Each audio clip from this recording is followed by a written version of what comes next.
Hello my dear student, आज हम standard 11 का सेकंड यूनिट पढ़ने वाले। अपना सेकंड यूनिट है relation and function. Relation and function पढ़ने से पहले हम पढ़ेंगे कार्टेशियन प्रोडक्ट। क्या पढ़ेंगे? Cartesian product. तो कार्टेशियन प्रोडक्ट क्या है? A cross B. क्या है? A cross B. अब देखो, पहले देखते हैं ऑर्डर्ड पेयर क्या है और ऑर्डर्ड ट्रिपलेट क्या है।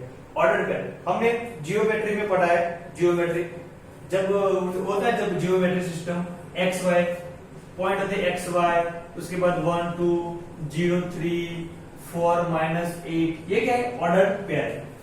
क्या है? Ordered pair. ये जियोमेट्रिक लाइन क्या है? पॉइंट है। ऑर्डर्ड पेयर में होते हैं। ऑर्डर ट्रिपलेट मान लो कि एक है, ये किसके लिए? 2D के लिए, 2 डायमेंशन के लिए। मान लो कि आप 3 डायमेंशन की बात कर रहे हैं, तब क्या आएगा इधर? एक्स वाई और जेड।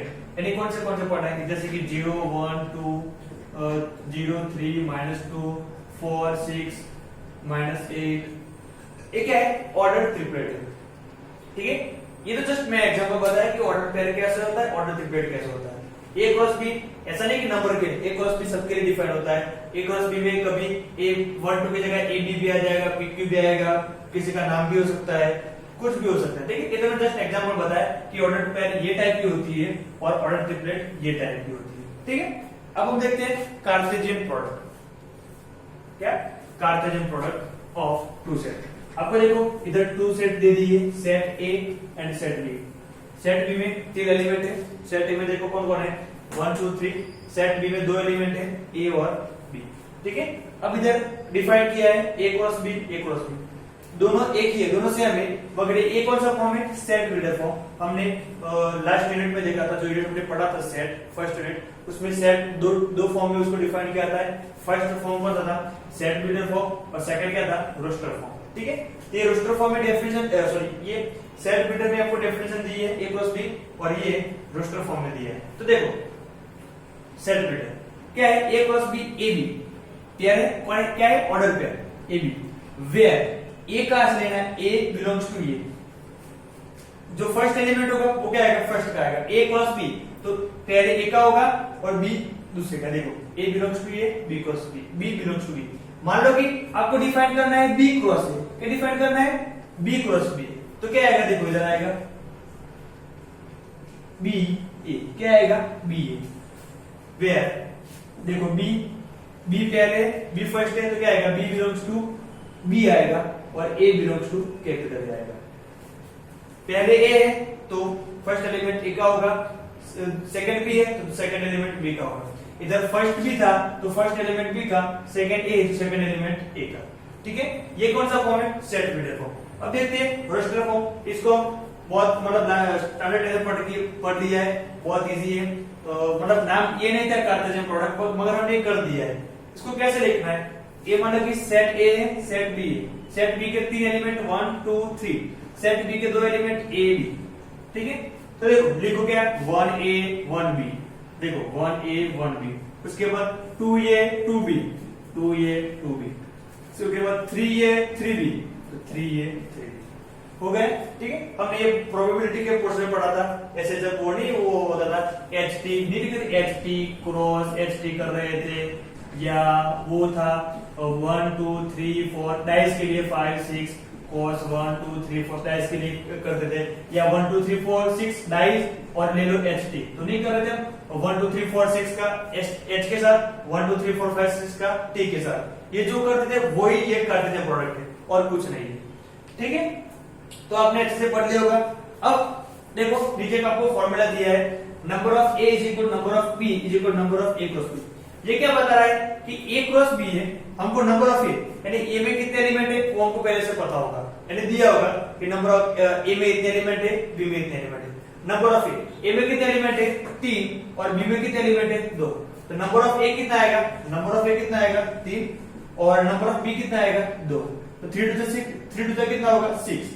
अब ये 3 2 6, तो number of A cross B, A cross B में टोटल एलिमेंट कितने हो गए? 6 हो गए। तो काउंट करो 1 2 3 4 5 6, टोटल एलिमेंट कितने हैं? 6। यानी number of A cross B क्या होगा? Number of A into number of B. ये फॉर्मूला है, आपको इसको अच्छे से लर्न करना है। ठीक है, बहुत इजी फॉर्मूला है, आया समझ? अब इंपॉर्टेंट नोट देखते हैं। जो टेक्स्ट बुक में दी थी वो इंपॉर्टेंट नोट इधर मैं आपको डिस्प्ले कर रहा हूं। देखो वो नोट क्या थे, एक टेक्स्ट बुक की है, देखो क्या लिखा है, two ordered pair are equal. इधर क्या दिया है, two ordered pair are equal. मान लो कि आपको दो पेयर इक्वल दे दिए, एक पेयर है एक्स वाई और दूसरी पेयर है 2 3, ये दोनों क्या दिया है, equal. Two pairs are equal if and only if corresponding first elements are equal and second elements are also equal। ये कब पॉसिबल है, ये तब पॉसिबल है जब first element is equal to first element यानी x इज इक्वल टू 2 होना चाहिए and second element is equal to second element यानी y इज इक्वल टू 3। जब x इज इक्वल टू 2 होगा, y इज इक्वल टू 3 होगा, तब xy is equal to 2 3 होगा, यानी first element is equal to first element और second element is equal to second element. यही बता रहा है। मतलब आपको ऐसे दो सेट दे दी, दो पेयर दे दिए, दो पेयर के इक्वल है, उसका कॉरेस्पॉन्डिंग जो एलिमेंट होगा, first element is equal to first element and second element is equal to second element, आप ऐसे लिख सकते हो।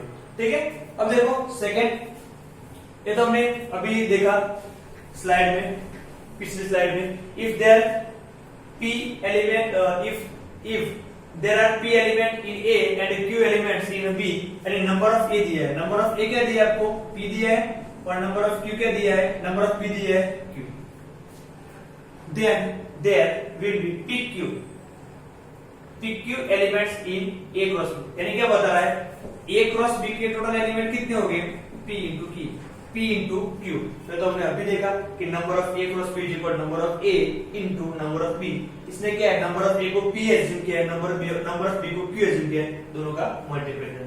बात तो वही है, देखो इधर करके दिखा है। उसके बाद थर्ड वाला, if a and b are not empty set, a and b क्या है, एम्प्टी सेट नहीं है, यानी इसमें एलिमेंट हो गए, ठीक है। एंड आइदर a और b is an infinity set, a and b empty set नहीं है और a और b में से कोई भी एक क्या है, इनफाइनाइट सेट है। कौन सा सेट है, infinite set. Then so is a cross b also, लिखना पड़ेगा आल्सो इनफाइनाइट सेट, यानी a and b empty set नहीं है, उसमें कुछ तो एलिमेंट है, a एंड b में एलिमेंट तो है। अब वो दोनों में से कोई भी एक, मान लो कि ये क्या है, इनफाइनाइट सेट है, दोनों में से एक इनफाइनाइट, मान लो कि ये क्या है, इनफाइनाइट सेट, तो दोनों का क्रॉस प्रोडक्ट करोगे वो भी क्या आ जाएगा, इनफाइनाइट सेट। देखो जैसे कि मान लो कि सेट ए और सेट बी, सेट ए क्या है, सेट ए में फिक्स एलिमेंट है, मान लो कि ए बी सी, और सेट बी क्या है, इनफाइनाइट सेट, सेट बी क्या है, इनफाइनाइट सेट। जैसे कि नेचुरल नंबर का सेट 1 2 3 4 5 6 डेस इनफाइनाइट तक। तो देखो ए के साथ 1 2 3 A1 A2 A3 A4 A5 A6 A7 A8 A9 A10 A11 A10 A100 A1000 A1 lakh A2 lakh, ऐसे बहुत सारे एलिमेंट आने वाले। सिमिलर बी के साथ भी बहुत सारे एलिमेंट आने वाले, यानी ये देखो बी तो रुकने वाला है ही नहीं। अब ए के साथ बहुत सारे एलिमेंट आने वाले, तो मान लो कि दोनों में से कोई भी एक सेट क्या है, इनफाइनाइट है, तो उसका क्रॉस प्रोडक्ट यानी ए क्रॉस बी लो या बी क्रॉस ए लो, दोनों क्या आएगा, ये दोनों इनफाइनाइट सेट आएगा, ऐसे बोल रहा है। ठीक है, अब देखो आगे, ए क्रॉस ए, इधर क्या है, ऑर्डर ट्रिपलेट है, मैंने आपको पहले से बताया था, order triplet. A cross A यानी ABC, where ABC belongs to A, here ABC is called order triplet। यानी क्या है कि इधर 3 पॉइंट है, दो के लिए हम क्या बोलते हैं, ऑर्डर पेयर बोलते हैं, 3 के लिए ऑर्डर ट्रिपलेट। ऐसा जरूरी है कि ट्रिपलेट के लिए तीनों सेट सेम हो जाए, इधर मान लो कि A cross B cross C भी हो सकता है, ठीक है, ऐसा जरूरी नहीं कि तीनों सेट सेम होने चाहिए, ठीक है। इधर दिया है बात सही है, पर कैसा कंपलसरी नहीं है कि तीनों सेट सेम ही होने चाहिए। मान लो सेट A है, सेट B और सेट C, तीनों A cross B cross C आप ऐसे कर सकते हो। जैसे कि आप ले लो HT cross HT cross HT, ठीक है। तो देखो HT cross HP cross HT, मतलब ये तो तीनों सेम हो गए। HT क्रॉस AB ले लो और क्रॉस PQ ले लो, देखो ये तीनों डिफरेंट है। तो पहले ये दोनों का क्रॉस प्रोडक्ट आएगा, H के साथ, देखो H के साथ A, H के साथ B, HA HB, उसके बाद TA TB, ठीक है, ये दोनों का हो गया। अब ये दोनों का किसके साथ, PQ के साथ। तो देखो एच ए का पी के साथ, एच बी का पी के साथ, टी ए का पी के साथ। देखो H A P, H A sorry H B P, T A P, T B P हो गया पी के साथ। अब क्यू के साथ H A Q, H B Q, T A Q and T B Q. देखो होगा, ऐसे भी हो सकता है, तीनों डिफरेंट है, उसका कोर्स पढ़ा। देखो सभी ट्रिपलेट है, ए बी ट्रिपलेट, सभी क्या है इधर ट्रिपलेट ही आने वाले हैं। अब देखो टोटल इधर क्या आएगा, A cross B cross C क्या है। अब देखो number of A cross B cross C कितने मिल रहा है, 1 2 3 4 5 6 7 8। टोटल एलिमेंट कितने, 8 एलिमेंट है। नंबर ऑफ ए के एलिमेंट कितने थे, 2 थे। नंबर ऑफ ए के एलिमेंट कितने थे, 2। बी के एलिमेंट कितने थे, 2। नंबर ऑफ बी के एलिमेंट कितने हैं, 2। नंबर ऑफ सी के एलिमेंट कितने हैं, वो भी 2। तीनों का मल्टीप्लाई करो, 2 2 जा 4, 4 2 जा 8 हो गए। यानी इधर भी फॉर्मूला हम लिख सकते हैं कि number of A cross B cross C is equal to number of A into number of B into number of C. Total element find करने के लिए फॉर्मूला है क्या, ये टोटल एलिमेंट फाइंड करने के लिए फॉर्मूला है। ठीक है, अब चलो अब देखते हैं एक्सरसाइज।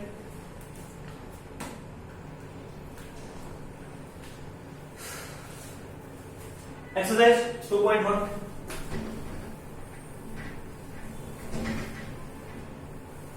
बहुत इजी एक्सरसाइज है, इसमें कुछ है नहीं इतना।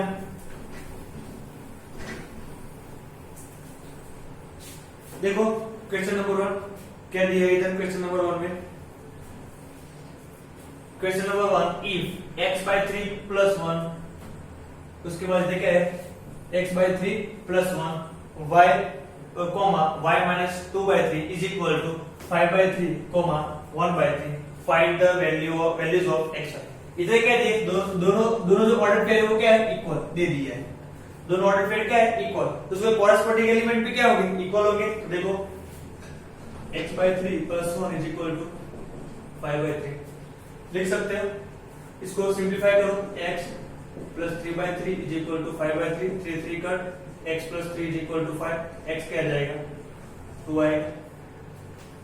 Similarly second element is equal second element y minus 2 by 3 is equal to 1 by 2, 1 by 3, इसको सिंप्लीफाई करो, 3y minus 2 by 3 is equal to 1 by 3, इधर 3 3 cancel, 3y minus 2 is equal to 1, तो क्या आएगा 3y is equal to 1 plus 2 3, y is equal to 1 आएगा। ठीक है, x की वैल्यू क्या है 2, y की वैल्यू क्या है 3। ठीक है, बहुत इजी शॉर्ट क्वेश्चन एमसीक्यू में हो सकता है। आगे देखो क्या दिया है, if the set A has element 3, A has element 3 and number of A क्या दिया है 3 दिया है। A के पास कितने एलिमेंट है 3, B is equal to 3 4 5, B के पास कितने एलिमेंट है 3, तो नंबर ऑफ B क्या आएगा 3। Okay, find the number of element in A cross B। A cross B में टोटल कितने एलिमेंट है वो आपको फाइंड करना है। तो क्या आएगा number of A cross B, उसका फॉर्मूला क्या आएगा number of A into number of B, तो फॉर्मूला 3 इंटू 3 क्या आ जाएगा 9। A क्रॉस B में टोटल एलिमेंट कितने होंगे 9 होंगे। ठीक है, आया समझ में। अब देखो question number 3, if G is equal to 7 8, G is equal to 7 8, G is equal to 7 8 and H is equal to 5 4 2, H is equal to 5 4 2, ये आपको दिए है। G क्या है 7 8 है और H क्या है 5 4 2। तब G cross H and H cross G, मैं दोनों में से एक फाइंड करता हूं। चलो मैं H क्रॉस G फाइंड करता हूं, G क्रॉस H आप होमवर्क में से कंप्लीट करना। H क्रॉस G क्या करो, H क्रॉस G, जिसको पहले लिखा वो सेट पहले आएगा, कौन सा 5 4 2 पहले आएगा, 5 4 2 क्रॉस G सेकंड है 7 8 बाद में आएगा 7 8। ठीक है, अब देखो 5 7 5 8, 5 7 5 8, उसके बाद 4 7 4 8, 4 7 4 8, उसके बाद 2 7 2 8 हो गया H क्रॉस G। सिमिलरली आप G क्रॉस H भी फाइंड कर सकते हो। ठीक है, क्वेश्चन नंबर 4 देखो, state whether each of the following statements are true or false. The statement if is a false, rewrite the given statement correct. Check करना है कि कौन सा स्टेटमेंट सही है गलत है, और जो गलत है उसको आपको सही लिखना है। फर्स्ट देखो क्या लिखा है, if p is equal to mn, p आपको सेट दिया है कौन सा mn, q क्या है, q is equal to nm, q क्या है nm, उसके बाद आपको क्या दिया है p क्रॉस q दिया है, p क्रॉस q। तो देखो इधर आप बता सकते हो कि स्टेटमेंट रॉन्ग है, पहले से बता सकते कैसे कि देखो p के एलिमेंट कितने दो, q के एलिमेंट कितने दो, तो 2 2 जा 4, यानी p क्रॉस q के एलिमेंट टोटल कितने आने वाले 4 एलिमेंट आने वाले, इधर कितने सिर्फ दो ही एलिमेंट है, ये स्टेटमेंट रॉन्ग है पहले से बता सकते हो, क्योंकि इसके दो एलिमेंट इसके दो एलिमेंट दोनों का प्रोडक्ट 2 2 जा 4, p क्रॉस q के टोटल एलिमेंट आपको 4 मिलने वाले हैं, मगर इधर कितने दिए दो, यानी क्या है रॉन्ग है। अब देखो फाइंड करो p क्रॉस q, p क्या है mn और q क्या है nn, ठीक है, दोनों का क्रॉस प्रोडक्ट m का n के साथ mn, mm, n का n के साथ nn और n का n के साथ nn, हो गए 4 एलिमेंट। ये स्टेटमेंट सही है, ये स्टेटमेंट गलत है, ठीक है। सेकंड देखो, if a and b are non empty set, a and b क्या है नॉन एम्प्टी सेट है, then a cross b is a non-empty set, a cross b, then a cross b is a non-empty set of ordered pair xy such that x belongs to a and y belongs to b। सही बात है, क्या बता रहा है कि set a and set b क्या है non empty, set a and set b क्या है नॉन एम्प्टी, यानी वो सेट एम्प्टी नहीं है, तो उसका a क्रॉस b करेंगे वो भी क्या आएगा नॉन एम्प्टी आएगा, बात तो सही है, ठीक है। ये दोनों नॉन एम्प्टी नहीं है, नॉन एम्प्टी है यानी क्या है ये दोनों में एलिमेंट है, ये दोनों में एलिमेंट है, दोनों में से एक भी नॉन एम्प्टी नहीं, एक भी एम्प्टी सेट नहीं है, ये दोनों में से एक भी सेट एम्प्टी सेट नहीं है, यानी दोनों में कुछ तो एलिमेंट है, तो उसका क्रॉस प्रोडक्ट है हमको कुछ एलिमेंट तो मिलने ही वाले हैं, एलिमेंट मिलने ही वाले, यानी क्या है non empty set, non empty set यानी फिक्स उसमें कोई एलिमेंट तो होगे वो सेट एम्प्टी नहीं है, ठीक है। x belongs to a, y belongs to a, ये स्टेटमेंट क्या है सही है। If a is equal to 1 2, b is equal to 3 4, then a cross b intersection 5 is equal to 5। अब देखो क्या दिया है a intersection b, b cross a cross b intersection 5 आपको ऐसा दिया है, तो b और 5 का b सेट है और 5 का है एम्प्टी सेट, दोनों का इंटरसेक्शन क्या आएगा, ये दोनों का इंटरसेक्शन 5 आने वाला है, a क्रॉस 5 आएगा, 5 यानी कोई एलिमेंट ही नहीं, 5 में कुछ एलिमेंट होता ही नहीं, उसका क्रॉस प्रोडक्ट वैसे भी इम्पॉसिबल है, बात सही है, तो क्या आएगा 5। और आप वैसे भी नंबर ऑफ a में कितने एलिमेंट है, a में एलिमेंट कितने हैं इधर देखो 2 है, तो नंबर ऑफ a क्या है 2, 5 यानी एम्प्टी सेट, एक भी एलिमेंट नहीं होगा, तो नंबर ऑफ मान लो कि कोई सेट आपका कोई सेट है, मान लो कि आपने सेट मान लिया इसको y सेट मान लिया, कौन सा सेट मान लिया आपने 5 को, ये जो 5 मिला 5 को आपको मान लिया सेट y मान लिया, y इज इक्वल टू 5, तो नंबर ऑफ y क्या मिलेगा एम्प्टी सेट है, तो कितने एलिमेंट होंगे 0। अब आप ले लो a cross y, number of a cross y is equal to number of a into number of y, तो a में कितने एलिमेंट थे 2, y में कितने एलिमेंट है 0, 2 इनटू 0 क्या आएगा 0, एक भी एलिमेंट नहीं होगा, एक भी एलिमेंट नहीं यानी उसका मतलब क्या होगा वो सेट क्या होगा 5, तो लिखा है देखो वो सेट कौन सा होगा 5, बात सही है, ठीक है। देखो क्वेश्चन नंबर 5,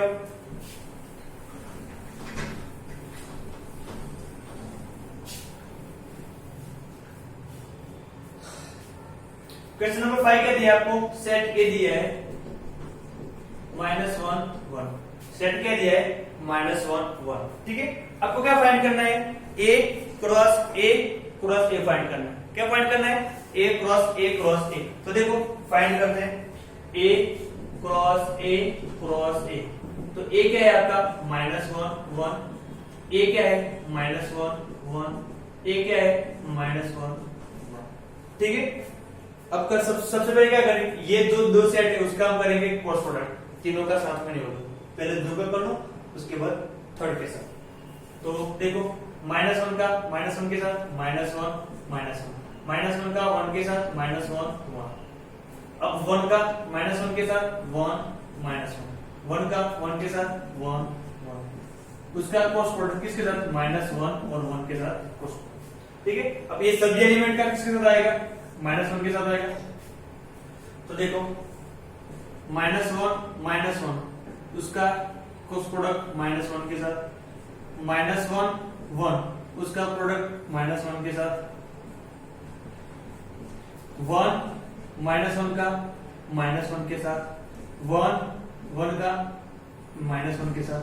अब ये सभी एलिमेंट का किसके साथ आएगा +1 के साथ। किसके साथ आएगा +1 के साथ। तो देखो -1 +1 +1 -1 1 1 1 1 -1 1 1 1 1। ठीक है, तो टोटल एलिमेंट कितने हुए देखो 2 2 4 4 2 8 एलिमेंट होने चाहिए। देखो 1 2 3 4 5 6 7 8 एलिमेंट हो गए। ठीक है, आया समझ में। अब देखो क्वेश्चन नंबर 6 में क्या दिया है a क्रॉस b। आपको a क्रॉस b में कौन से एलिमेंट दिए ax ay bx by। तो आपको a एंड b फाइंड करना है। क्या फाइंड करना है a एंड b आपको फाइंड करना है। तो कैसे करोगे देखो आपको सेट a में क्या दिया है a क्रॉस b क्या दिया है देखिए ax ay bx by। हमने जब प्रोडक्ट मैंने बताया तभी मैंने बताया था जो फर्स्ट सेट होगा वो पेयर में जितने भी फर्स्ट एलिमेंट है वो सभी एलिमेंट किसके होंगे जो फर्स्ट होगा उसका, और सेकंड एलिमेंट किसके होंगे जो सेकंड होगा उसका। तो सेट ए लिखता हूं।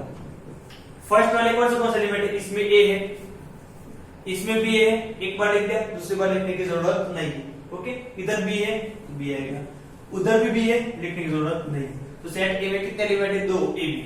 सेट बी इस सेकंड नंबर, इसमें भी सेकंड नंबर x, उसके बाद y x आ गया ओके, y भी आ गया ठीक है हो गया x y। तो देखो इधर टोटल एलिमेंट कितने 4 एलिमेंट है, इसके कितने एलिमेंट थे 2 थे, इसके भी कितने 2 तो 2 2 जा 4 आ गए 4 एलिमेंट सही है। ठीक है ओके, अब क्वेश्चन नंबर 7 8 9 10 बहुत इजी है, एक बार ट्राई करना, उसको फिर से हम अगले लेक्चर में देखने वाले हैं। ठीक है।